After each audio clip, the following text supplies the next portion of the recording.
Good afternoon. I'm here to showcase the Discipleship Center. This is the Tier 2 project of our capital campaign, the part of our capital campaign that I'm passionate about, that energizes me, that it motivates me to want to stretch myself in regards to this campaign.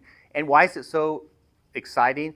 Because it speaks right into what we are doing as a parish as far as our overall vision, our parish vision, fully alive as missionary disciples.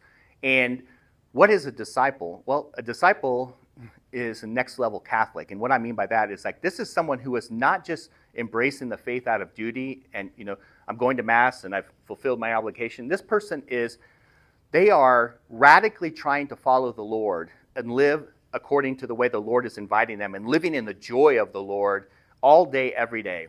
And that this is not just possible, but this is the universal call to holiness. And this kind of discipleship, this kind of radical living in the faith cannot happen by oneself. It's very exceptional that someone can live this radical of a life and do it in isolation.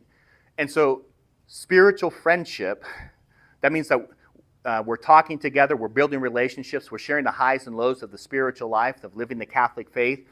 We're challenging one another. Iron sharpens iron, as we hear in the book of Proverbs. This is the model that we're striving to promote and embrace. Now, when it comes to the Discipleship Center and the needs of Magdalene, you have to remember 20 years ago when this was built, those people who were on that building committee, they designed this place to be a facility for large gatherings. And so there is very little space for small group meetings. And what that means is that it's always been very competitive as far as the use of space here. In fact, we only have 5 spaces for where small groups can gather. And one of those is the parish office, the conference room, which is really dedicated to the staff. Interesting, maybe you didn't know, we've got 88 internal groups, so 88 groups that belong to Church of the Magdalene, which parishioners can be involved in. And then we have 5 external groups, AA, Al-Anon, Gamblers Anonymous, several others. And then we also host diocesan events here. So total, we kind of calculated, we had a professional researcher do an assessment on our space and the usage of our space. We have a total of 93 groups. 21% of them, or 22% of them don't require a meeting space. So that's 21 of the 93. But 72 require a meeting space. And people work, people have lives. So it's not like you can just say, okay, 7 to 8, 8 to 9. Most of the times these have to be early in the morning or in the evening or on the weekend. So that makes it just all the more competitive in regards to having a space where a small group can meet. As I mentioned, the parish currently has 5 meeting spaces. One of those spaces is the youth room, which has been taken over. The school is using that for a classroom. So that leaves us really with 4. And then you have the conference room. So that really leaves us really with 3. Those 3, that includes the parish hall. So trying to find a space for 72 groups is a nightmare. It really is a nightmare. And my vision, and I think our vision, and I think the spirit of the people is like, these small groups are going to continue to grow because this is the way of the future as far as reclaiming the Catholic faith. It's not enough to attend Sunday Mass anymore. There has to be an intentional living out of the faith together. Iron sharpens iron. If you look at the history of the church, you'll find very few saints who became saints in isolation.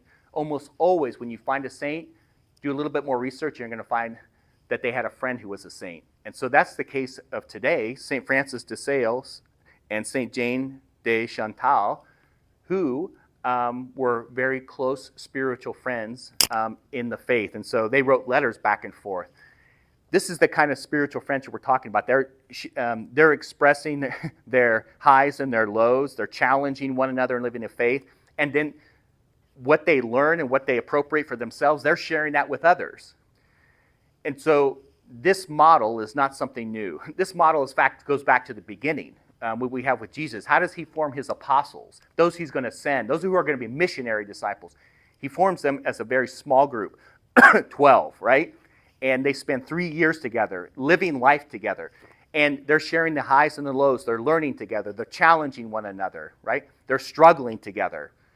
This is what we are after, and this is what this discipleship center will facilitate, this kind of living out of the faith.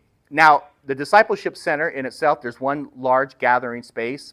It would be about between a third and a half of to what the current parish hall square footage is. So it'll hold around 110 to 120 people. You can have larger presentations. So, for example, Walking with Purpose, which is very active here. That the first part where they gather with a large group, that could be all facilitated here, and then they could break out into small tables. And then you'll see that there's 4 small meeting rooms that will hold about 8 to 15 people. And so at one time then, we'll be able to accommodate 4 small groups in an evening, say a Wednesday evening, and for them to come together for Bible studies or book studies or various forms, capensmen of kind of living the faith in close proximity. You'll see here, Father Derek, he had a lot to do with this design of the main assembly here of the Discipleship Center. He has his master's degree in architecture, so I think he did a great job of just making an attractive space, but not over the top.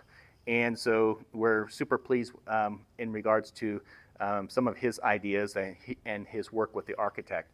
So this is the kind of overall concept, the vision for the Discipleship Center. What we're after here, it's the second tier. So once we achieve that first tier, which includes deferred maintenance, several school classrooms, then we'll be able to move and to pursue what I think is the heart and soul, the passion, the future need of the parish, and that is the Discipleship Center.